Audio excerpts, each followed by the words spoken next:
Praise the lord. ప్రభువైన యేసుక్రీస్తు వారు ఈరోజు మనకు అందిస్తున్నటువంటి వాగ్దానం యోహాను సువార్త 6వ అధ్యాయం 44వ వచనం.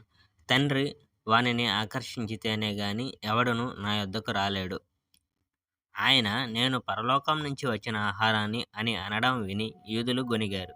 ఇతడు యోసేపు కుమారుడైన యేసు కదా! ఇతని తల్లిదండ్రులు మనం ఎరుగుదుమే. మరి ఇప్పుడితడు నేను పరలోకం నుంచి దిగివచ్చానని ఎందుకంటున్నాడు అని వాళ్ళన్నారు. యేసు ఈ విధంగా సమాధానం చెప్పాడు. మీలో మీరు గొనుక్కోవడం చాలించండి. నన్ను పంపిన తండ్రి పంపితే తప్ప నా దగ్గరికి ఎవడూ రాలేడు. నా దగ్గరకు వచ్చిన వాణ్ణి చివరి రోజు నేను బతికిస్తాను. ప్రవక్తల గ్రంథంలో ఈ విధంగా రాయబడింది. దేవుడు వాళ్ళందరికీ బోధిస్తాడు. తండ్రి మాట విని ఆయన చెప్పింది నేర్చుకున్న వాళ్ళు నా దగ్గరకు వస్తారు. దేవుని నుండి వచ్చినవాడు తప్ప తండ్రినెవడు చూడలేదు. ఆయన మాత్రమే తండ్రిని చూశాడు. ఇది నిజం. నమ్మిన వానికి అనంత జీవితం లభిస్తుంది. నేను మీ జీవితానికి ఆహారాన్ని.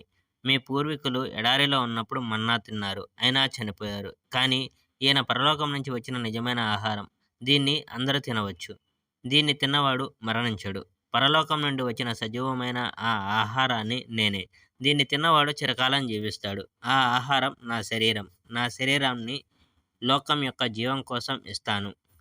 ఆ తరువాత మనకు తన శరీరాన్ని తినడానికి ఈయన ఏ విధంగా ఇస్తాడు అని యూదులు పరస్పరం తీవ్రంగా వాదించుకున్నారు. యేసు వాళ్ళతో ఈ విధంగా అన్నాడు, ఇది సత్యం.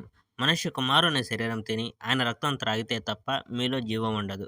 నా శరీరం తిని నా రక్తం త్రాగిన వానికి అనంత జీవితం లభిస్తుంది. అతన్ని నేను చివరి రోజు బతికిస్తాను. ఎందుకంటే నా శరీరం నిజమైన ఆహారం, నా రక్తం నిజమైన పానీయము. నా శరీరం తిని నా రక్తం త్రాగినవాడు నాలో ఉంటాడు. Praise the lord. May God bless our India.